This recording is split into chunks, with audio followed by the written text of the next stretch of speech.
¿Cómo se vivió el virreinato de la Nueva España en los temas económico, político y social? Yo soy Historiker y acompáñenme a descubrir esto.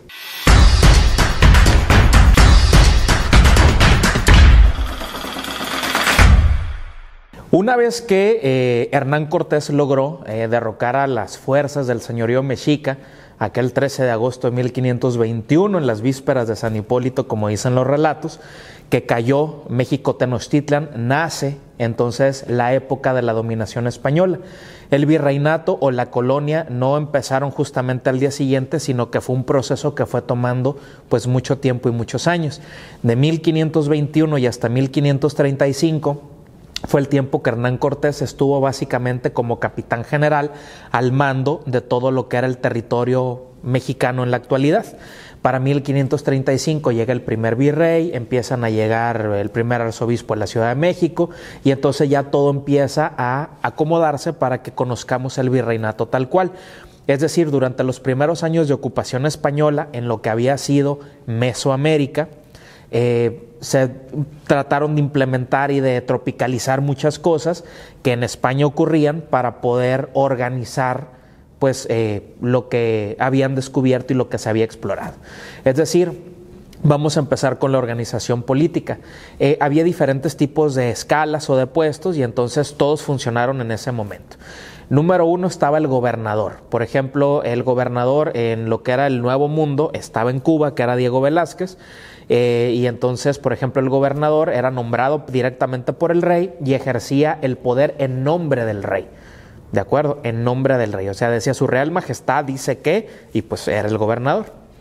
El segundo cargo político que hubo en la Nueva España o durante los primeros años de la ocupación española en Mesoamérica fue el de capitán general. El capitán general era el jefe supremo del ejército, entonces Hernán Cortés era el capitán general. Es decir, era el que tenía el más alto rango militar y entonces era el que tomaba las decisiones y el que sancionaba y el que indicaba que así iba a ser y era el que hacía toda la estrategia. Entonces Hernán Cortés era el capitán general. Ya después el rey le concedió el marquesado del Valle de Oaxaca, pero pues ya ese es como un título de la nobleza, ¿no? El tercer puesto que había en el Nuevo Mundo o en el tema de Mesoamérica o de la colonización española es el Real y Supremo Consejo de Indias. Todo lo que escuchemos que es real significa que es propiedad del rey, ¿de acuerdo? Entonces, real o regio, porque por ejemplo en algún momento podemos leer el regio patronato, el real patronato, la real audiencia, la real ciudad de no sé qué. Entonces, siempre que escuchemos real o regio significa que es del rey. También lo mismo pasa con las ciudades. Por ejemplo, cuando las ciudades eran muy prósperas y se le anteponía el real, significaba que eran del rey. Entonces, por ejemplo, Real del Monte, ¿no? En el estado de Hidalgo, así se llamaba, ¿no? O Real de 14 en San Luis Potosí, o sea, significaba que pues dependían directamente del rey, ¿no? Entonces, en este caso, el Real y Supremo Consejo de Indias era una reunión de sabios que estaban en España, allá en Madrid, y entonces eran los que tomaban las decisiones de lo que iba a ocurrir en todos los sitios donde estaban ocurriendo las dominaciones españolas o la colonización española, entre ellos pues Mesoamérica o lo que sería el virreinato de la Nueva España. Entonces el Real y Supremo Consejo de Indias o el Consejo de Indias en términos generales organizaba, fiscalizaba todas las acciones que se emprendían en los territorios americanos y también eran los que autorizaban las conquistas y las expediciones, porque todo el mundo quería salir y conquistar y matar indígenas y encontrar pirámides y tesoros, pero pues el Consejo de Indias empezó a poner orden porque pues tenían que saber qué estaba ocurriendo pues en todos los sitios, ¿no? Hay otros dos cargos. Estos van a permanecer durante todo el virreinato prácticamente hasta la época de la independencia y no solo en la Nueva España sino también en los demás sitios donde hubo colonización española en América y también en Asia. Un cargo que todos ubicamos perfectamente es el de virrey. Virrey significa en lugar del rey. Entonces básicamente el virrey es el rey, ¿de acuerdo? Pero como no está el rey, pues está el virrey, ¿de acuerdo? Entonces es algo así como medio chistoso, pero así es como funciona. El virrey era designado directamente por la corona, es decir, directamente por su majestad. Él decía quién lo iba a representar, quién iba a ser su como alter ego, como su otro yo. en los lugares donde él no pudiera estar físicamente. Aparte representaba al monarca, presidía la Real Audiencia, ahorita vamos a ver qué es eso, vigilaba la Real Hacienda, que era donde caía todo el dinero, y desempeñaba el cargo de capitán general, es decir, era el de más alto rango una vez que ya hubo virreinato. Vamos a distinguir varias cosas. Una cosa es la colonización española. ¿Qué significa eso? Cuando los españoles se quedan en Mesoamérica a vivir y transforman la vida de Mesoamérica a una vida más mestiza, española, indígena, árabe, o sea, es una combinación rara que ahorita vamos a ir viendo. Eso es la colonización española. Yo, español, que vengo de España, me quedo a vivir en tu territorio. Yo soy colono español, me quedo a vivir aquí. Eso es la colonia. ¿De acuerdo? El virreinato es cuando ya administrativa y políticamente el rey envía a su representante a que gobierne ese territorio o esa colonia en su lugar, ya que sea sus ojos y sus oídos. Son dos cosas que sí son similares, sí, pero pues al final de cuentas son diferentes, ¿no? La Real Audiencia es también propiedad del rey y entonces es un tribunal creado para resolver distintos tipos de problemas, así como vigilar las disposiciones que establecía la corona. Entonces la Real Audiencia era como un mini gobierno donde había oidores. El oidor era como un mini diputado, ¿de acuerdo? Entonces el mini diputado o el oidor escuchaba, oía las necesidades de la población, iba a la Real Audiencia y decía, es que en tal zona se está inundando, ¿no? Entonces, vamos a hacer un drenaje, ¿no? Es que allá la barcaza se hundió, bueno, vamos a hacer un puente, ¿no? Es que allá los indios están explotando a los patrones, ok, pues vamos a defender al patrón. Es un tribunal, pues, ¿no? Dentro de la organización social, también algo tal vez que nosotros no sepamos, es que lo primero que hicieron los españoles cuando llegaron, como no entendían qué era lo que ocurría acá con Mesoamérica, hicieron una división que se llamó la República de Indios. Entonces la República de Indios era como, así como los pingüinos de Madagascar, todos juntitos, bonitos, gorditos, sonrían y saluden, así, todos juntitos.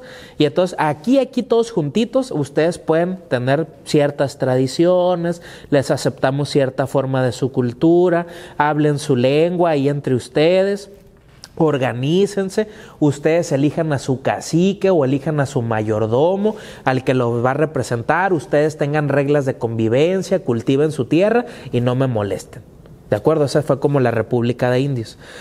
Había otra contraparte que era la República de Españoles, lo mismo, ¿no? Los españoles sonreían, saludaban, estos sí tenían privilegios y la única diferencia era que los españoles sí podían disponer del trabajo de los indígenas, ¿de acuerdo? Entonces, pues los explotaban, ¿no? Entonces fue como una de las primeras divisiones que hubo de la sociedad en la colonia española, ¿no? Tenemos que tener bien claros diferentes tipos de mezclas sanguíneas, ¿no? Entonces a esto se conoce como el mestizaje. Seguimos en la organización social. El mestizaje por definición es un intercambio genético, ¿de acuerdo? Y no solo es genético, sino que también es cultural entre distintas etnias. Y entonces una vez que se mezclan estas sangres, estos genes, estas etnias, estas culturas, pues se va a dar origen a un nuevo grupo social.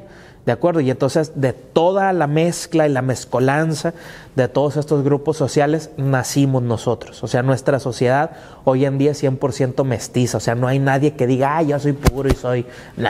Aquí todos ya somos mezclados y todos ya tenemos apellidos de esto y del otro y de aquellos y ya somos mestizos, ¿no? Entonces el mestizaje es todo este proceso desde que llegaron los españoles y empezaron a tener pues intimidad con las y los indígenas y entonces pues empezó a haber descendencia y entonces los hijos de estas personas pues fueron los primeros mestizos, ¿no? Obviamente dentro de la escala social como lo conocemos todos, imaginamos una pirámide, en la punta van hasta los españoles. Los españoles son los sujetos y son las sujetas que nacieron en España, ¿de acuerdo? En la madre patria, en la metrópoli como se le llamaba, ¿no? Y entonces nacieron literalmente en Europa, que tuvieron que venir a América por su trabajo, porque el rey los mandó, por venir a buscar mejores condiciones de vida, por establecer un negocio, por buscar fama o por huir de España, sí, de acuerdo, pero como habían nacido en la península ibérica, pues eran españoles peninsulares y eran los que tenían todas las libertades, eran los que tenían acceso a todos los cargos públicos dentro del gobierno y de la iglesia, eran los que encabezaban los puestos más importantes en el comercio, la ganadería y la minería, ¿no? Eran los de los privilegios. En el segundo lugar estaban los criollos, que eran los hijos de estos españoles que habían venido directamente de Europa, pero estos morros y estas morrillas ya habían nacido en la Nueva España, ya habían nacido en territorio americano. ¿De acuerdo? Entonces sí tenían privilegios, pero no tantos. ¿De acuerdo? Entonces, como dice la canción, ni de aquí ni de allá, ¿no? Entonces eran nacidos de aquí, pero pues anhelaban haber nacido allá, ¿no? Otra de las clasificaciones sociales eran los indios. Indios ya sabemos que pues es un gentilicio que es de la India, pero pues aquí se aplicó indistintamente durante mucho tiempo para las personas nativas mesoamericanas. Y entonces los indios eran pues los pueblos originarios de México. Obviamente eran de diferentes raíces, obviamente hablaban diferentes lenguas, tenían diferentes tradiciones, diferentes costumbres, tenían diferentes religiones, diferentes dioses, y entonces la naturaleza era muy, muy diferente. Porque un peninsular era prácticamente el mismo en la península de Yucatán que en Baja California, ¿de acuerdo? Pero un indio de California era muy distinto a uno de la península de Yucatán, ¿de acuerdo? Obviamente en todas la estratificación social hay sus análisis, ¿no? Pero en términos generales así funciona. Hay otro sector de la población que nunca nos lo han mencionado, pero que ya empezó a aparecer en los estudios de hace unos años a la fecha, que son los africanos. Queramos o no, México tiene raíces africanas, sí. Queramos o no, la costa chica de Guerrero, la costa de Veracruz, la Pirecua, el son jarocho, todo eso tiene raíces africanas. ¿De acuerdo? Incluso varias de las comidas de estas zonas o de estas regiones que les platico tienen origen africano. Entonces, queramos o no, México también se mestizó con las raíces africanas. ¿De acuerdo? Entonces, ¿quiénes son los africanos? Pues son los esclavos que trajeron los españoles para trabajar en todo lo que no querían trabajar los españoles ni los indígenas, ¿no? Y entonces fueron el grupo más discriminado, ¿no? Entonces ya tenemos a los españoles peninsulares, a los criollos, a los indios y a los africanos. Ya tenemos como 4 secciones, ¿no? Pero resulta que entre ellos se mezclaron a diestra y siniestra, ¿no? Unos contra otros, ¿no? Y entonces nacen las castas. Todas las castas son mezclas raciales, son mezclas de sangre, son mezclas, por ejemplo, de origen étnicos y de social. Bueno, es una mezcolanza ahí, ¿no? Y entonces estas nuevas mezclas pues van a generar una nueva estructura.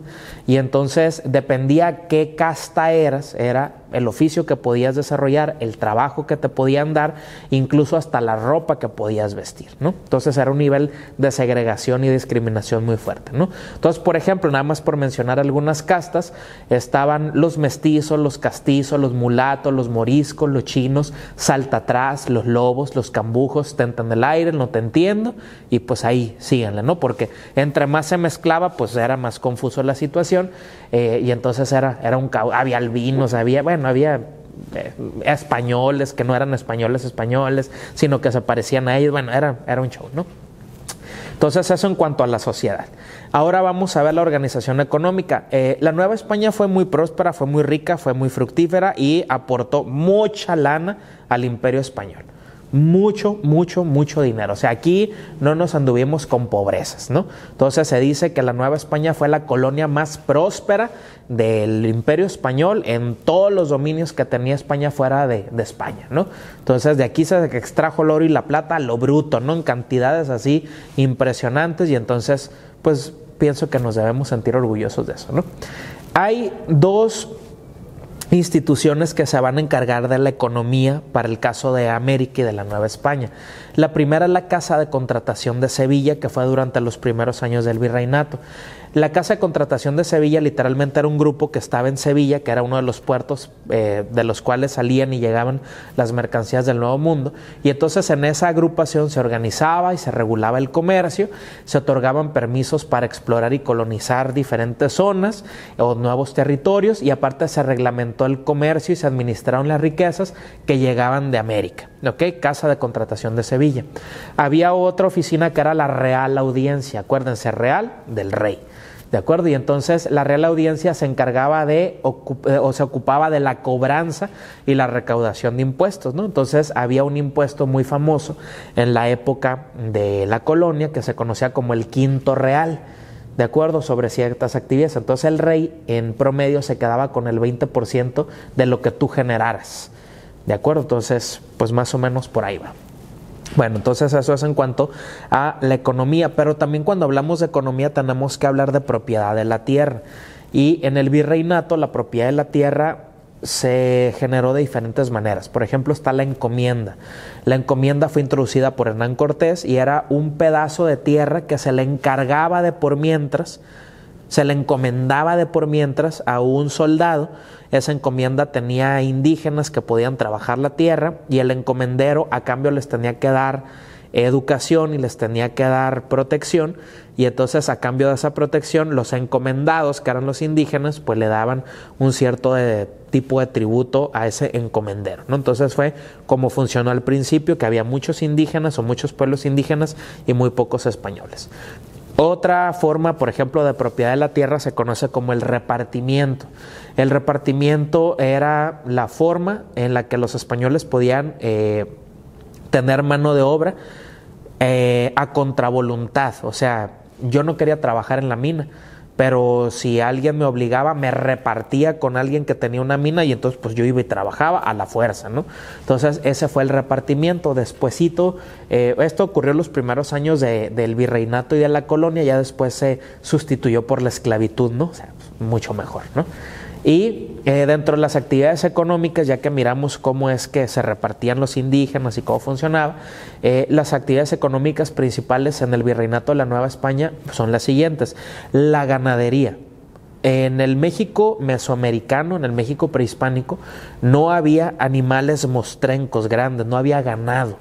¿De acuerdo? Había unos guajolotes y había unos choliscuintles y había unos armadillos y cosas así, ¿no?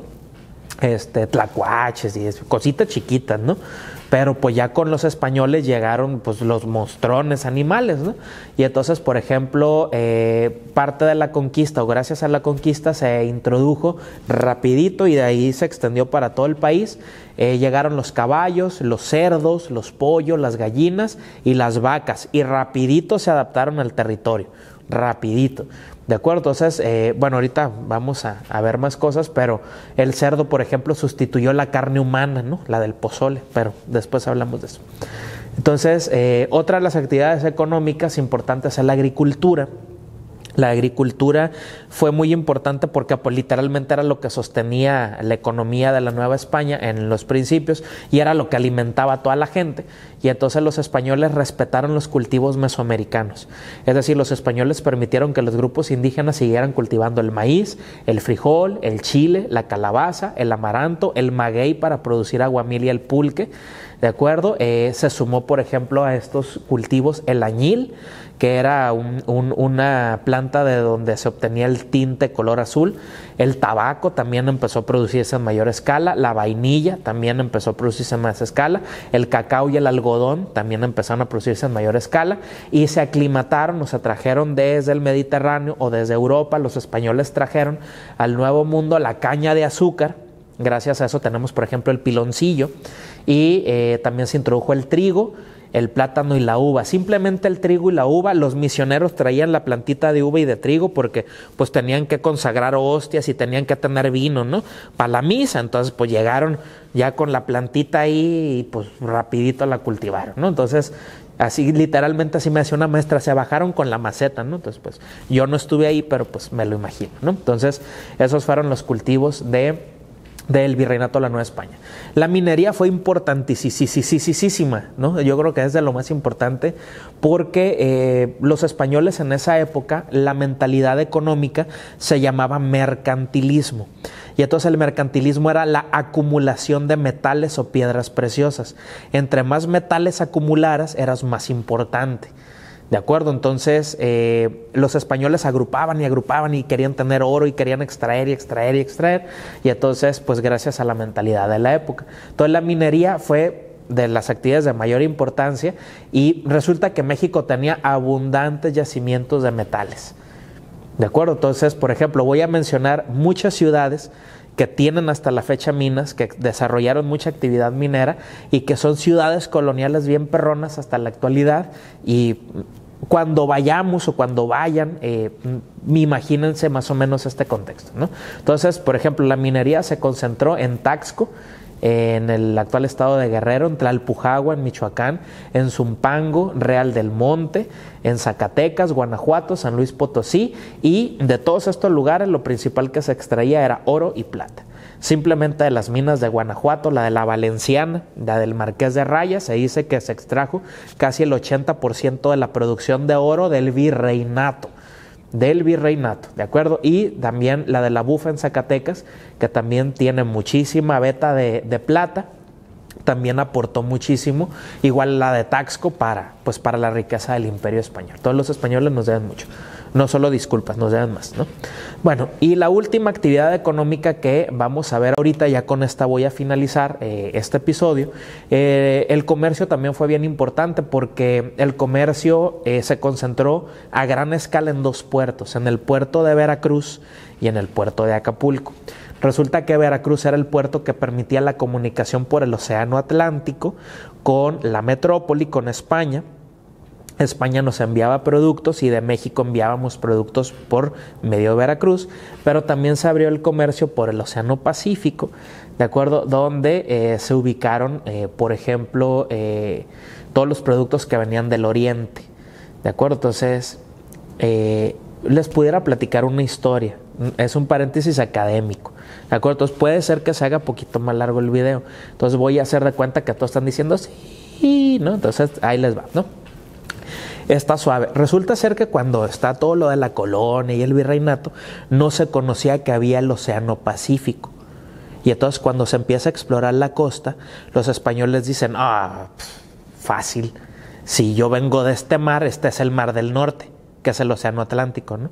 Entonces, brillante idea, el mar que está abajo, ¿cuál es? Pues el Mar del Sur, ¿de acuerdo? Entonces, el Mar del Norte, el Atlántico, y el Mar del Sur es el Océano Pacífico.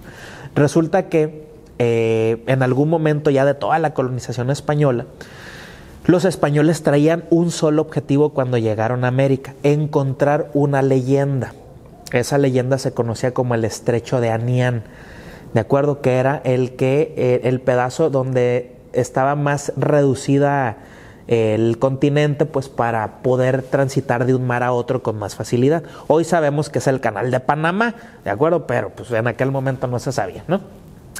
Entonces hubo muchos intentos para darle la vuelta al mundo, ¿no? Entonces, por ejemplo, alguien que estaba en la Nueva España y que quería ir a las Filipinas, que también eran parte del Imperio Español, tenía que subirse en un barco en Veracruz y se iba bordeando, y península de Yucatán, el Caribe, Centroamérica, bajaba Latinoamérica, hasta abajo, Argentina, Chile, Tierra del Fuego, la Patagonia, subía otra vez, subía, Centroamérica, llegaba a Acapulco, de Acapulco a La Paz, de La Paz se aventaba hasta las Filipinas y de regreso era el mismo. ¿De acuerdo? A ese episodio se lo conoció como el tornaviaje, ¿de acuerdo? Y cambió la mentalidad de muchas cosas. Resulta ser que cada 7 años salía, bueno, hay varias leyendas urbanas, ¿no? Hay como muchas versiones, pero tomemos esta que es como la más romántica, ¿no? Salía un barco que se llamaba la Nao de China o el Galeón de Manila, ¿de acuerdo? Entonces este galeón era un barco tototote, entonces salía de Acapulco, llegaba a La Paz, de La Paz subía como acá por la California y se aventaba hasta las Filipinas y regresaba por donde mismo. Y entonces cuando los productos de Oriente llegaban al puerto de Acapulco, los mercaderes de México compraban todo su producto, lo llevaban a la Ciudad de México, lo distribuían desde ahí y el cargamento que iba a España lo trasladaban de México a Veracruz y de Veracruz ya se iba por el Océano Atlántico. Pero resulta que en la época de los piratas, tanto en el Océano Pacífico como en el Océano Atlántico y sobre todo en el Mar Caribe. Y entonces los holandeses, los ingleses y los franceses le tienen mucha envidia a los españoles porque tienen casi todo el mundo controlado y tienen un montón de productos que comerciar, que negociar, y entonces empieza la piratería. Entonces la piratería es cuando se emparejaba un barco y pues órale, cañonazo limpio, y era un asalto en el mar, ¿no? Y entonces después, por ejemplo, el rey de Inglaterra ya no quiso la piratería y entonces se entregó patentes de corso. Entonces la patente de corso es un permiso que daba el rey para que un sujeto ejerciera la piratería. ¿De acuerdo? Entonces yo podía ser un pirata, pero si tenía el papel ya era corsario, ¿no? Y entonces, ya sea piratas o corsarios con o sin permiso, pues habían hecho un asaltadero en muchos sitios. Por ejemplo, acá en la región de Ensenada, ahí San Quintín, Guerrero Negro, en algún momento hubo un enfrentamiento y ahí encalló un barco. Para la región del Cabo, de San José también, para la región de Acapulco. En el Caribe ni se diga, pues de ahí vienen las películas. Entonces es esa época y es la época más interesante, ¿no? Volviendo al tema, ¿qué se comerciaba en esa época? Ahí les va toda la lista de cosas que se intercambiaba entre México, o que era el Virreinato de la Nueva España, Asia y Europa con España, ¿no? Voy a agarrar aire, Se comerciaba vino, aceite, aguardiente, jabón, lencería, vainilla, objetos de hierro, telas de seda, porcelana, terciopelo, tapices, ámbar, perlas, bronce, cuero, hueso, marfil, especias como la canela, el clavo, la nuez moscada, artículos de oro, plata, azúcar y grana cochinilla. La grana cochinilla, todos la hemos ubicado, ya ven que está el nopal y luego en algunas partes del nopal se pone como gris, así como si estuviera como quemado, como cenizo, ¿no? Y entonces ahí se anida como una garrapata, que es la grana cochinilla, y entonces la cochinilla está así literalmente toda agarrada del nopal, ¿no? Entonces cuando agarras ese animalito y lo machacas, sale el color rojo, y entonces el color rojo es de México para el mundo, porque en ese momento no había color rojo, ¿de acuerdo? Entonces gracias a la grana cochinilla que nace en los nopales, pues todo el mundo tuvo el color rojo, ¿no? Entonces era lo que se comercializaba junto con el tabaco y el cacao, porque el tabaco generó una adicción impresionante. Todo el mundo tenía cigarreras, fumaba desde los 12 años, en la iglesia, fuera de la iglesia, en la casa, todas horas, ¿de acuerdo? Entonces era un negociazazazo.